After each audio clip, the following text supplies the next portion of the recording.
Good evening or morning to those in Hong Kong, and thank you all for joining us. I am Sebastian Burka, the Associate Director of the Stigler Center, and today we are very happy to host Professors Susan Shirk and Tom Ginsburg for the sixth webinar in our series, Freedom of Speech, Hong Kong and the Future of US-China Relations.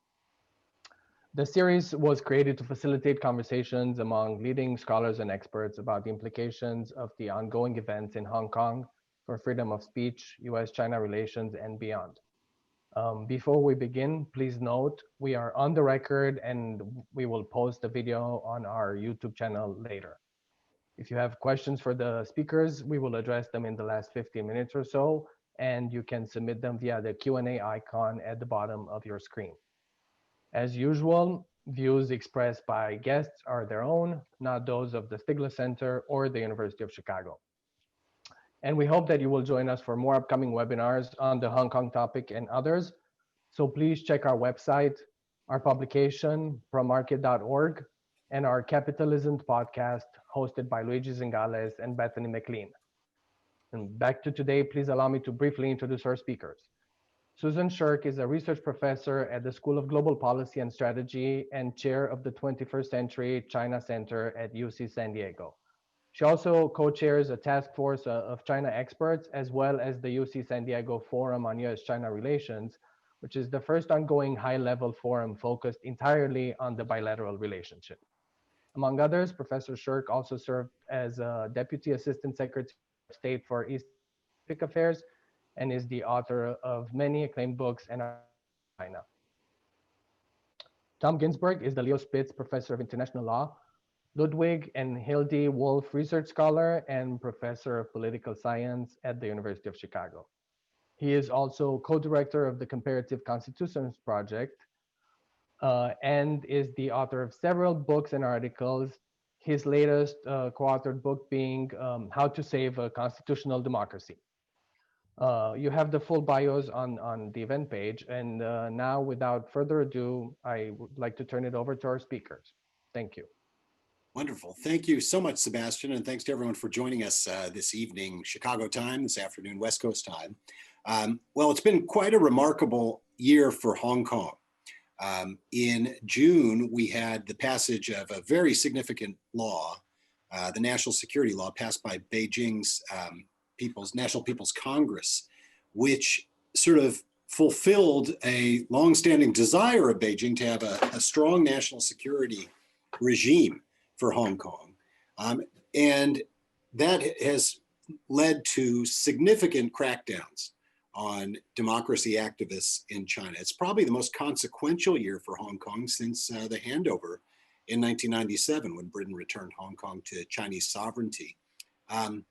You know, among the things that have happened has been libraries are purging books of democracy activists, political parties are disbanding, because anyone who hints at separatism or democracy in Hong Kong is now subject to prosecution in Hong Kong under the National Security Law. So very significant. Just this week, of course, 4 sitting legislators were banned and removed from their seats in the Legislative Council. So very significant crackdown.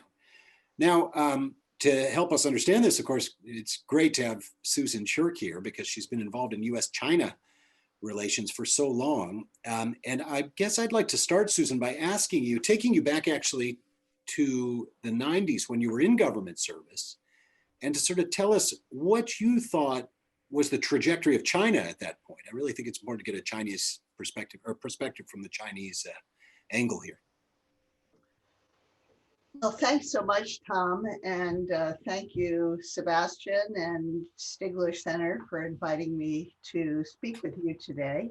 I'm very pleased to do it, and this is a question about the connection between political reform in China and developments in Hong Kong that I really haven't written about or spoken about up until now. So it's great to have a chance to really think about what I believe about this. And I guess thinking back to 1997, I came into government right at the time of the takeover. Unfortunately, it was a few days after the takeover, so I didn't get to go. But still, it was happening in real time.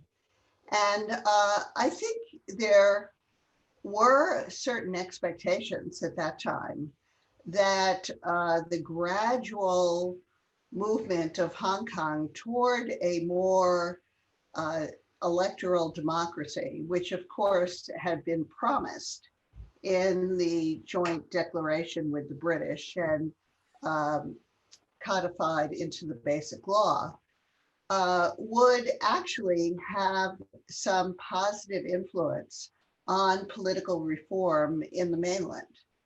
So now we see, of course, a kind of almost an occupation government from Beijing occupying Hong Kong. But at the time, there were some expectations that the influence would go the other way, that positive trends in Hong Kong might actually influence the course of developments in the mainland. And that's because it was a period of loosening up in Hong Kong, in the mainland. Of course, Deng Xiaoping, when he took power after Mao died, he instituted a whole set of political reforms in order to prevent the reemergence of a dictatorial leader like Mao. He didn't criticize Mao personally, but he criticized the system that Mao had ruled under. And he very explicitly, and this is just 4 years after Mao died, so it was very bold of him to do this. He said the problem was that the system allowed the over-concentration of authority, and that over-concentration of authority led to political mistakes. And he identified the Cultural Revolution as one of those political mistakes, and the Great Leap Forward as well. So, and then from that time on, you can see very gradual political reform in China up until Tiananmen, 1989, the Tiananmen crisis. But what is so striking is that the Tiananmen crisis, where you had democracy demonstrations in more than 130 cities throughout China, not just Beijing's Tiananmen Square, the leadership split on how to respond to those protests, and only because the military followed Deng Xiaoping's orders to use force to put down the demonstrations did the regime actually survive. So after Tiananmen, after 1989, there was some recalibration back to a strong central leadership. One leader, as Jiang Zemin, was brought up from Shanghai, who held the 3 key positions of General Secretary of the Party, President of the State, and head of the Military Commission, and also party leading group, party groups within ministries were restored. You know, there was some recalibration, but what I remember is being struck by how much the political reform trend continued, despite Tiananmen. So they didn't try to go back to Mao type political system. They kept going, which to me really persuaded me that the modernization imperative was leading to a more institutionalized, autocratic, still autocratic, but political system in China. So, and when we get to 97, 98, 99, when I was serving in government and we took President Clinton to China for a state visit, I mean, it was really quite remarkable. They allowed President Clinton to speak directly on live TV. He talked about what a great guy the Dalai Lama was.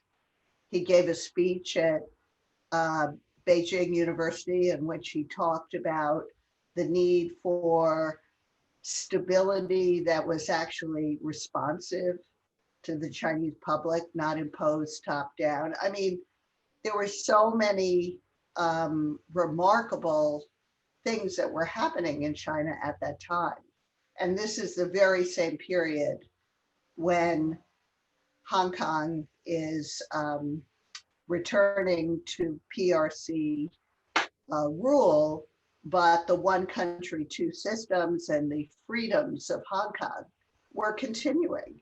And, you know, at that time, as a government official, I would visit Hong Kong and meet with the chief executive and meet with Anson Chan, who is the chief secretary, who continues to be one of the real iconic leaders of democracy in Hong Kong.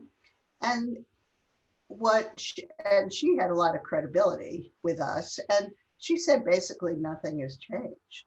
Things are really going well. And they really went well for about 10 years. So it sounds like you placed the Hong Kong return in part of a sort of package or general framework of reform and opening, obviously, that was happening.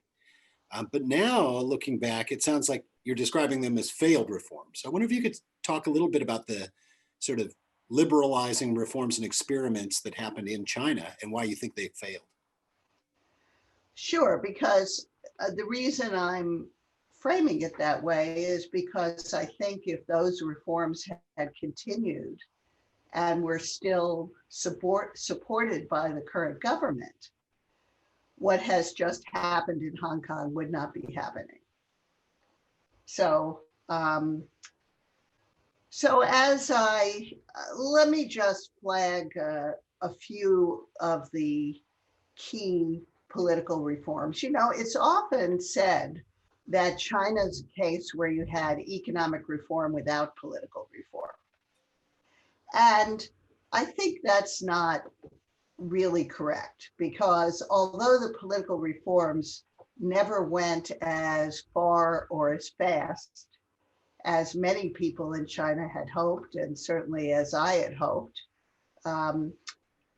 still there was quite a lot going on. Let's start at the leadership level. And because this comes directly from Deng Xiaoping, because he was the one who introduced the idea of a more regularized, institutionalized system of peaceful turnover of power at the top. So what does that mean? That means retirement age. It means term limits, not necessarily all written down.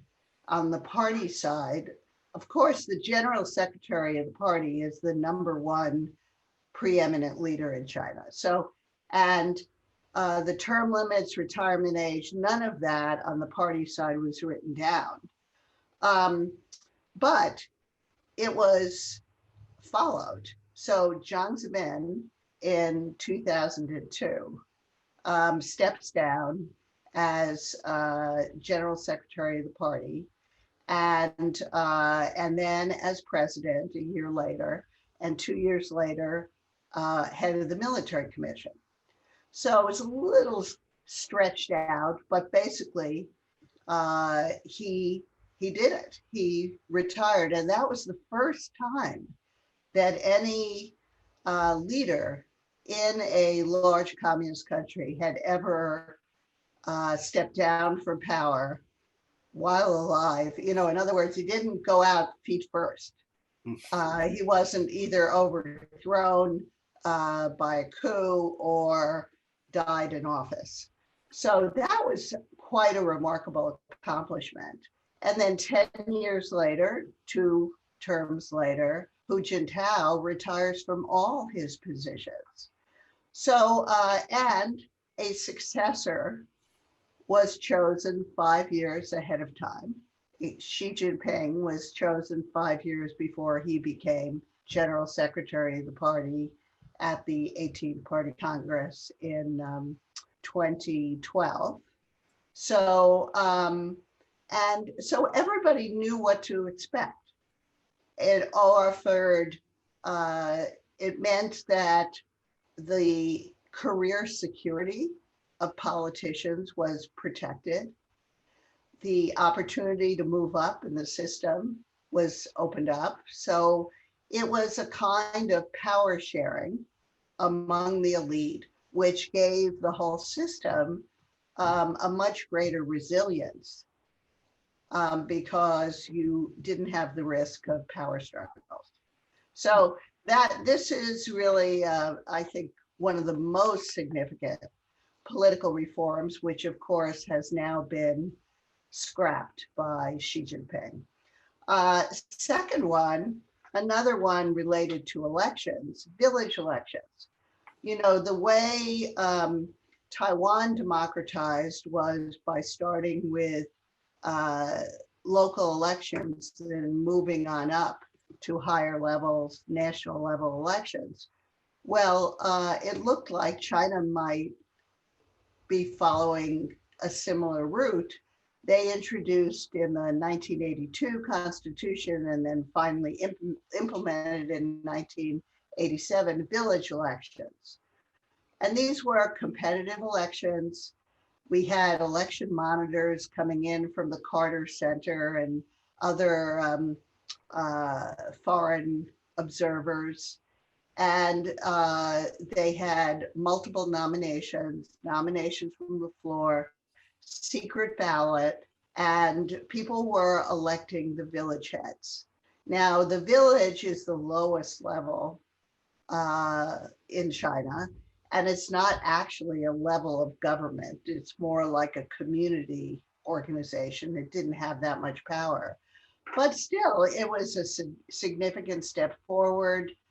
We have political scientists and economists who studied these local elections. And one thing they found, for example, is that as local elections started to be introduced and spread throughout China, those villages were once the public goods provision improved in villages with elections. So they mattered.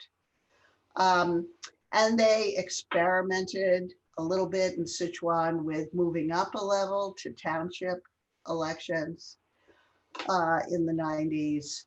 But in the end, this also, I mean, they hold village elections nowadays, but more often than not, it's the party secretary who's the village head.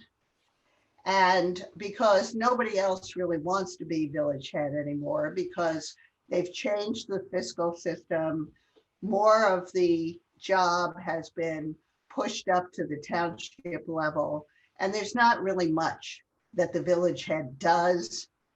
So I'd say village governance has been kind of hollowed out, and the party has restored power over it. And then a third one that's worth mentioning that maybe actually you can say a little bit more about is the legal system. You know, when I was in government, I had the privilege of getting to know Xiaoyang, who at the time was the chief judge of the Supreme Judicial Court, Supreme People's Court. And before that, he'd been Minister of Justice. Reformer. He was from, I think it's telling that he's from Guangdong province, you know, right next to Hong Kong. And he was very instrumental in the professionalization of judges, the whole notion of China should have rule of law.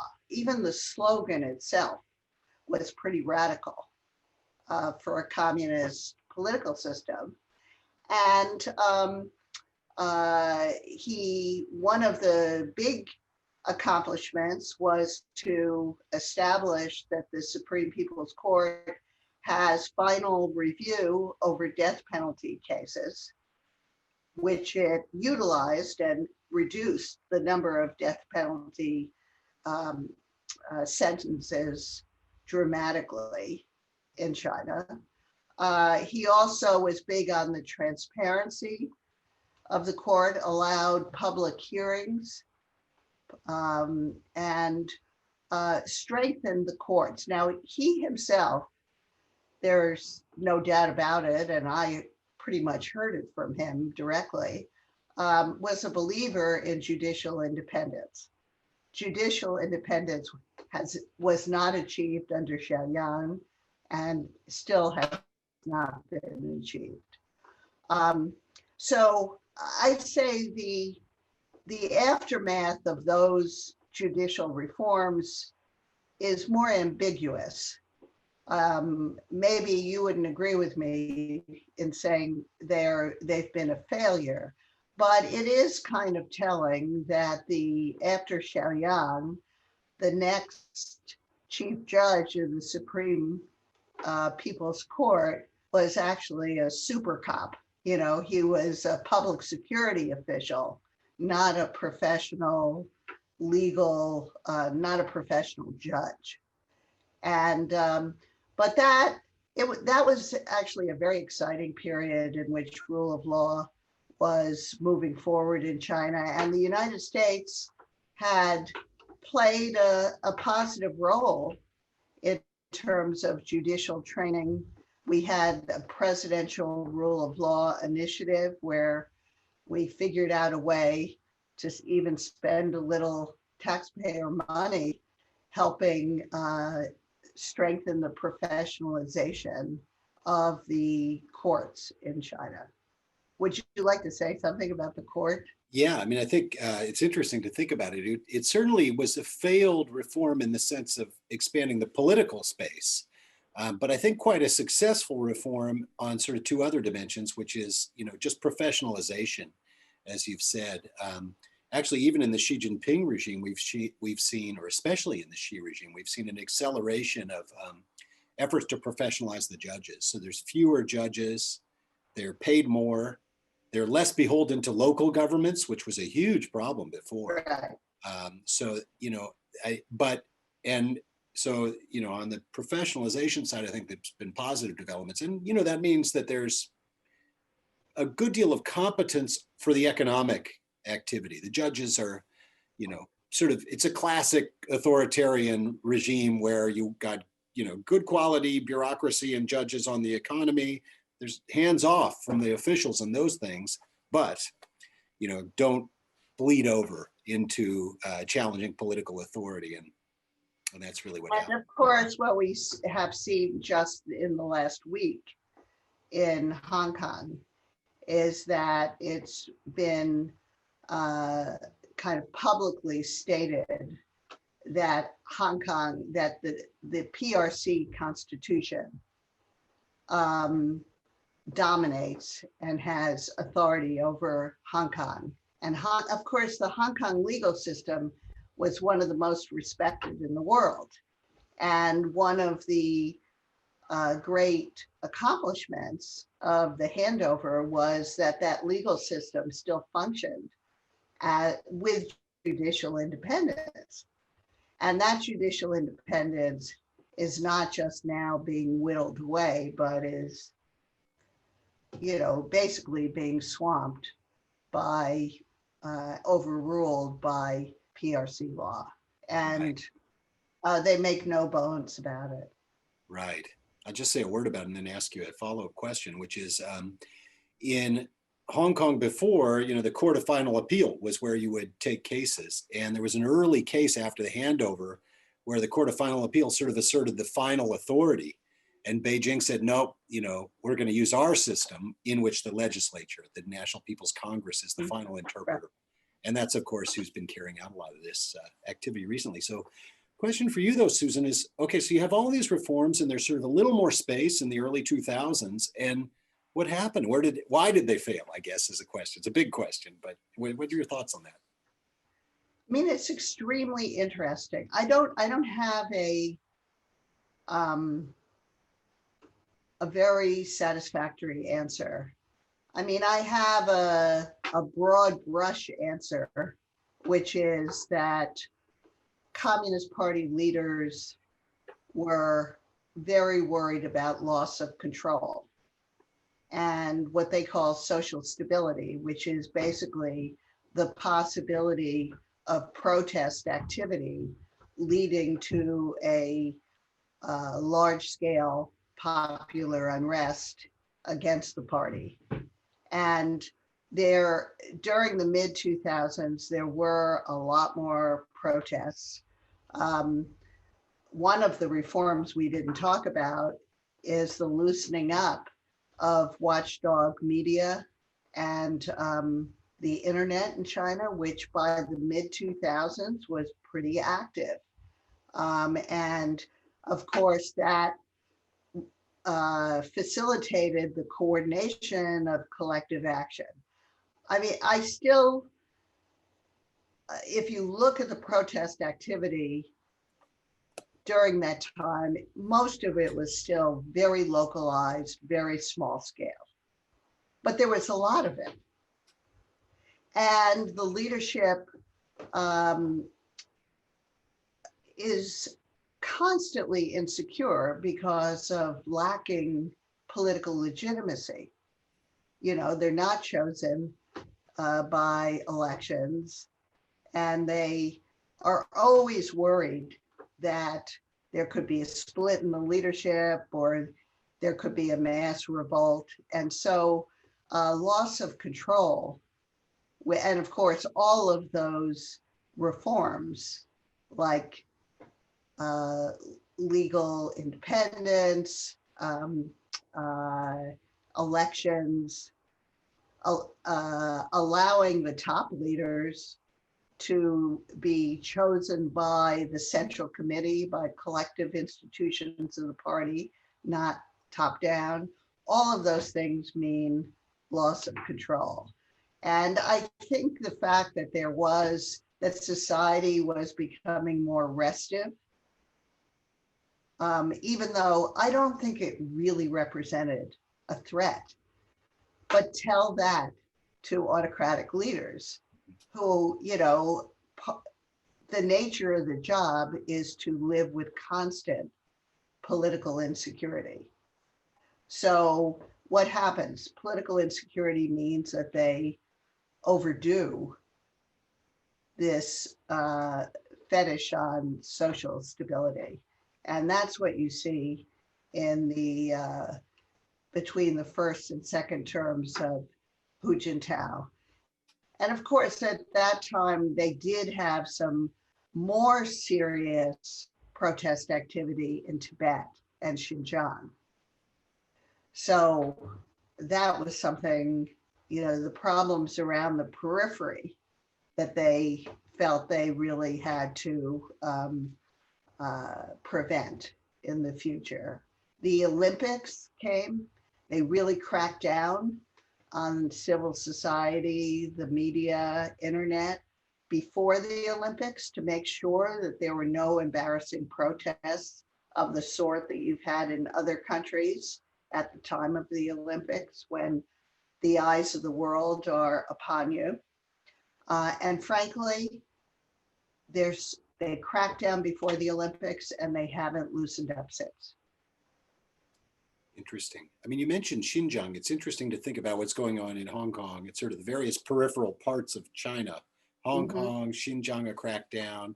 I know in内Mongol, they're basically banning the use of the Mongolian language, which they had allowed for education. So there's something going on internally. Yeah, which is a kind of form of overreaching, I think, because and, you know, I think this is Xi Jinping himself overdoing it. You know, certainly I can understand why they would be very nervous about Xinjiang, Tibet, and Hong Kong. But Inner Mongolia, nothing much was going on there. And I think he he's kind of an assimilationist. He really doesn't believe in this multi-ethnic pluralism. And he, I think he's making political mistakes, and that he's not getting very good advice or not listening to it. So, I mean, this probably, or certainly has consequences for the rest of the world, right? That we have to figure out how to react to this giant country that's, acting in a kind of aggressive way internally and possibly externally as well. The national security law I mentioned applies here to this conversation. In theory, we could be arrested in Hong Kong if we say the wrong thing, which I don't pay much attention to. But so I guess I want to ask you a little bit about that. I mean, how do you see Xi in the world and China in the world now, given its internal crackdowns? Does that affect their relations, and where might that go? Well, it's certainly, I'd say that China is definitely paying an international price certainly for the crackdown in Hong Kong, for sure. Maybe not Inner Mongolia, but Xinjiang and Hong Kong, for sure. And it affects the way people in Taiwan feel about greater integration with the mainland, right? I mean, the end of one country, two systems in Hong Kong, it makes people in Taiwan all the more politically alienated from the mainland. Whereas a few years ago, because of the greater economic integration, again, under Hu Jintao, there was, I think, a greater sense that Taiwan really needs to figure out a way to get along with the mainland, because there are so many economic benefits to that. So, there was a real reduction in tension across the strait then. So I'd say Xi Jinping and the Chinese leadership is paying a reputational price internationally. And if you look at the backlash against China in the last few years, it, not just in the United States, but in Europe, Australia, Korea, Japan, India even, it is very much affected by domestic repression. And so I'm a little bit puzzled by that, because I see some of the things that Xi Jinping is doing, he needn't have done. And including the constitutional revision to eliminate the term limit for president, which was kind of putting a target on his back and making so transparent his intention to remain in power for at least another third term and maybe forever. And so that has really alarmed people in China as well as people outside of China, and kind of changed the narrative about what kind of rising power are we dealing with. Is this a rising power that can exercise restraint, wants to converge with global norms to a certain extent? Or is it a kind of big rogue state, as dangerous and hard to deal with and hostile to our values in a way that we, it's led, I think, a lot of people outside of China to basically give up on the possibility of negotiating solutions to a lot of the disputes that we have with China. So why is Xi Jinping doing that? Well, you could say he wants to show resolve. Maybe it's costly, the costly signal of resolve. But or maybe he's just making mistakes. I mean, that often when I see things like picking a fight with India now, or the crackdown in Hong Kong, which is so extreme. And I wonder, what was he just getting bad information? Or does he not listen to the information? I know many people I know in China who are kind of insiders in the system say that people are afraid to give Xi Jinping bad news. And has he kind of, by creating this personalistic dictatorship, returning to that style of governance, as Deng Xiaoping would say, over concentration of authority, he's making mistakes. Fortunately, not as tragic as the Great Leap Forward or the Cultural Revolution, but I think they're mistakes. Mm-hmm.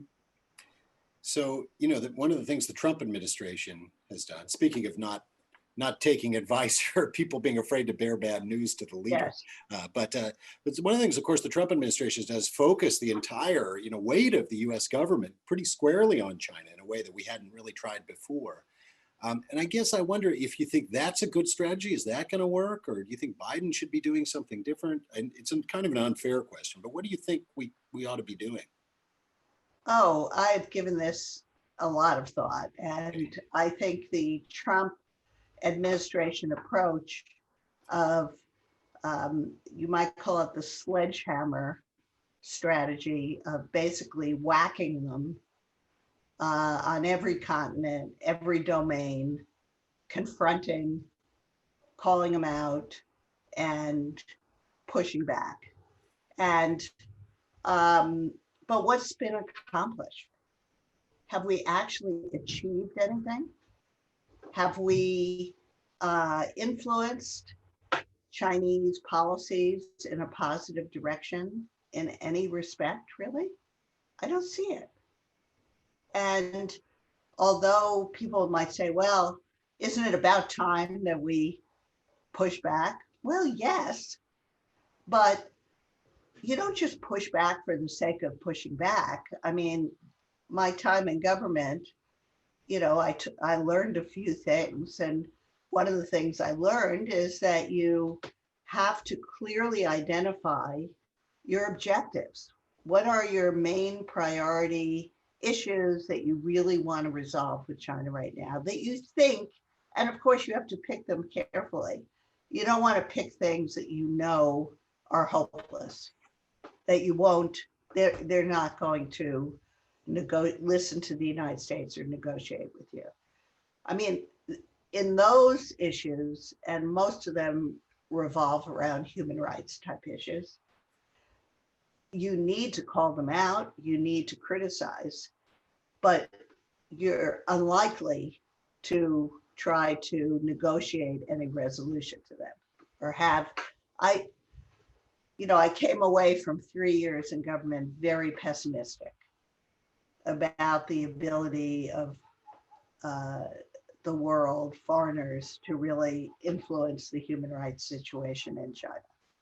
So you have to speak out, but don't expect to negotiate any great successes. But on other issues related to economic structure, market access,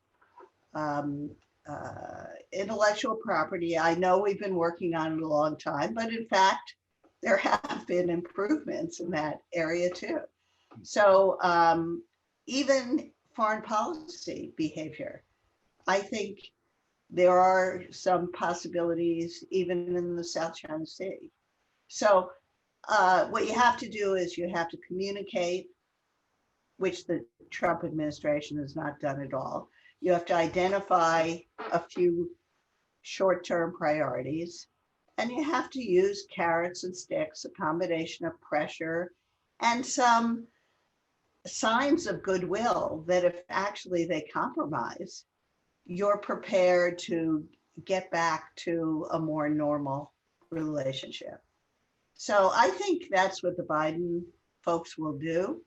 I think they will take a more practical approach to China, and that they'll, try to negotiate these issues, and they will carve out space to cooperate.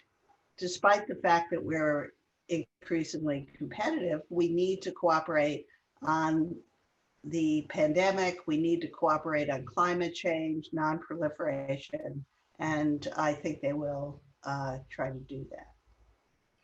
Let me ask you one more question before we open it up for the audience questions, which has to do with Chinese nationalism, actually. So China, this crackdown in Hong Kong is incredibly popular in China.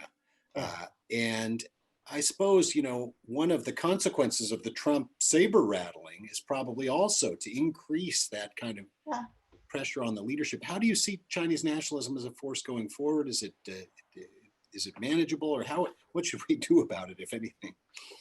Well, I mean, my book, Fragile Superpower, is really focused on Chinese nationalism, popular nationalism, and the pressure it puts on the government, especially in policy toward Taiwan and Japan. But nationalism is not destiny, I mean, of course, there's a lot of spontaneous nationalism in China. It's a rising power. People are going to feel very proud of what China is able to accomplish now that it's a lot stronger.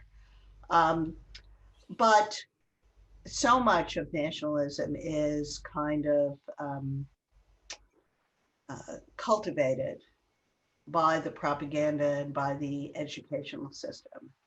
And then it becomes a constraint on what the foreign policy is. But what we see, say, if we just look at Japan policy, we see periods where there's been a great improvement in relations with Japan.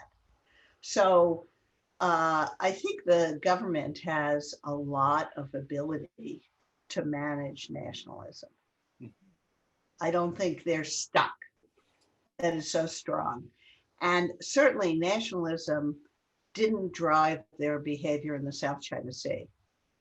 It was not that hot button an issue. And so that's another story. And I actually don't believe that popular nationalism is forcing their hand in Hong Kong. I think they still have a lot of scope for nuance, for, what they decide they want to do in Hong Kong. And it's not being imposed upon them by a highly nationalist public. Although I acknowledge that they win some popularity points. But there are a lot of ways you can win nationalist popularity points in China, many of which are more constructive and positive, like sending astronauts off and winning Olympics and hosting Olympics and doing a lot of things like that. So I think, I don't think it's right to blame the Hong Kong policy on the pressures of popular nationalism.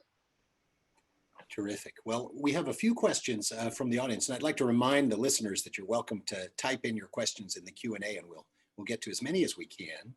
So I think I'll start with one from Alan Zhao, about, it's really a big question about Western political reforms and their compatibility with 5,000 years of Chinese culture and history. So I think that's about the failed reforms point that you were making.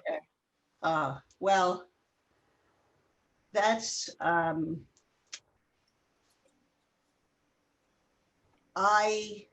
studied my PhD at MIT with a wonderful scholar named Lucian Pai, who is one of the leading scholars of political culture. And he believed that Chinese political culture kind of explained everything about contemporary policies and behavior. And I didn't agree with him. I saw much more diversity within China, diversity over time. And to me, I ended up becoming a believer in institutional incentives. So, and I've seen China change dramatically in terms of work behavior, for example. You know, when I first went to China in 1971 and during the 70s, it was still central planning. There were no bonuses, work incentives. And when you looked at a construction site or a factory, most people were just leaning on their shovels. And in factories, people didn't even come to work. So now people say, oh, Chinese culture, Chinese people are so hardworking. Well, now they're hardworking because they get rewarded for their work. But then they didn't get rewarded for their work. So again, I really am kind of dubious about cultural explanations.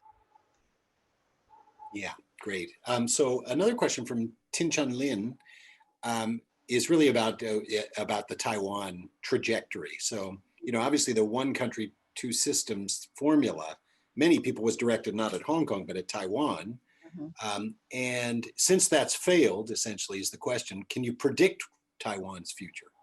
Look into the crystal ball, China-Taiwan relations going forward. Well, I really can't. And, you know, for a while under Hu Jintao, it looked like that Beijing might be able to kind of win the hearts and minds of the people of Taiwan through economic integration. And that one day Taiwan would kind of fall into Beijing's lap like a ripe plum, you know, without any coercion. I think that's now not very likely. And the question is, how far will Beijing go to how impatient is Xi Jinping to achieve reunification? You know, some people argue that in the Chinese Communist Party, they talk about reunification. But the reality is that Chinese leaders just want to do everything they can to prevent formal separation. And they certainly want to prevent it under their watch, being blamed for it. So their strategy is basically how to prevent that.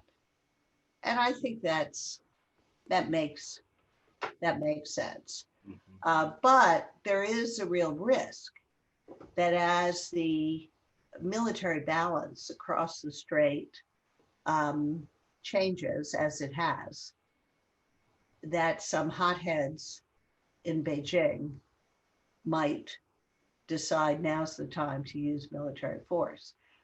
There's probably an even greater risk of using market power to coerce Taiwan by sort of the way they're treating Australia right now. And and then maybe the United States even reacts to that in a intemperate way, and tries to, and we end up in some kind of blockade or some kind of serious, and then it leads to a military confrontation. So it's a very dangerous situation right now, and one that the Biden administration, I'm glad that so many of the Biden people have a lot of experience with this, and I feel quite confident in their ability to handle it. Mm-hmm. Terrific. So another question from Ernest Jacob is about professionalism in the Chinese bureaucracy. He teaches at an elite private university in New England, and the Chinese students there tell him that the professionalism of the Chinese political class is artificial, so that the party leaders go out and they get these degrees, but it's just proving that they're professionals rather than political hacks. So you obviously have a lot of experience with, the senior Chinese bureaucracy and leadership. What do you think? I mean, there are some really impressive technocrats in the Chinese bureaucracy. They tend to be concentrated in the financial sector. And many of those people also are educated abroad or in Hong Kong and then go back. But I think it's definitely true that most of the graduate degrees are phony. The graduate degrees, what happens is people go to university. Chinese universities are, I guess I don't want to generalize about Chinese universities, but they can be strong in some areas. They're not terribly strong in social science or management. So then they move into a government job of some sort. They start moving up the chain, and then they feel they need a graduate degree for a successful career. So they do one of these part-time graduate degrees, which really, and they write a thesis, and a lot of it, there isn't that much coursework. Most of it's the thesis. And I'm not sure really what they've learned. So I'm somewhat sympathetic to this point of view that many of them are professional politicians who may be very smart people, but that their training isn't really that impressive. That goes to the point you made earlier about the information, that she is not getting good information, perhaps from his people. It suggests maybe a little more brittleness to their system than looks like from outside. Yes, and under Xi, the delegation from party to government has been reduced. So party is trying to run everything.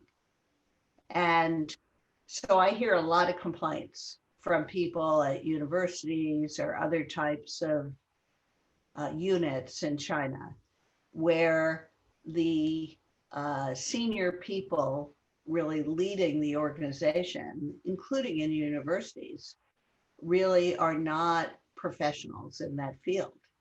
They are party politicians. And that's really a very difficult situation. And the public health officials in Hebei province and Wuhan, the city of Wuhan, where they themselves didn't have professional background in public health. And so that, according to some of my Chinese friends who've talked to me about that, that is one of the reasons that they really messed up in the early days of COVID. So now, how has that problem been solved? Xi Jinping has sent his political cronies down to Wuhan and Hebei. Are those people actually more accomplished professionally? I doubt it. So That is really a problem, especially under the Xi Jinping administration. Terrific. We have a question from Joe Singer, which is about Australia. So, and I guess it goes to actually the broader point about economic coercion. Beijing is clearly willing to coerce its neighbors and such. So would you have any recommendation for how they ought to handle their trade dispute as an individual state? Well, in the last few days, the foreign ministry's spokesman has laid out the 14 insults or the 14 grievances that the Chinese government has against Australia. And that's why, I mean, they've been very explicit, transparent, that they are using their market power and sanctions. For one of the grievances is that Australia called for an international investigation of the origins of COVID. So what's striking to me about this whole Australian case is that the use of economic coercion against sovereign governments that China has carried out, has been mostly about Tibet, Xinjiang, now some maybe about Hong Kong, what in China are called core interests. And what do core interests mean? Interests that are so important to the Chinese nation that people are willing to use force and risk their lives to resolve them. And they have, up until now, all been wrapped up with sovereignty claims, territorial sovereignty claims. But the Australian grievances are not about, I mean, some of them relate to what they're saying about Hong Kong or something, but they're not wrapped up directly with sovereignty claims. So the whole notion of core interests, and when Beijing is willing to try to coerce another government, and by the way, not just the government, but civil society organizations, free speech. This is really extreme, going very far. And in the short term, I mean, it really creates kind of a political crisis in Australia, because I think there's a lot of, Australia is very economically integrated with China. They rely on the China market. So what are they going to do? It's a very, very difficult situation. I think the best solution to these kinds of problems is for Australia's allies to join with Australia and push back in a concerted way. Don't leave individual countries to struggle with this problem by themselves. Terrific, Susan. There's some more questions, but we've really quickly come to the end of our hour here. So I want to thank you on behalf of the University of Chicago, and thanks to everyone at the Stigler Center for putting this together.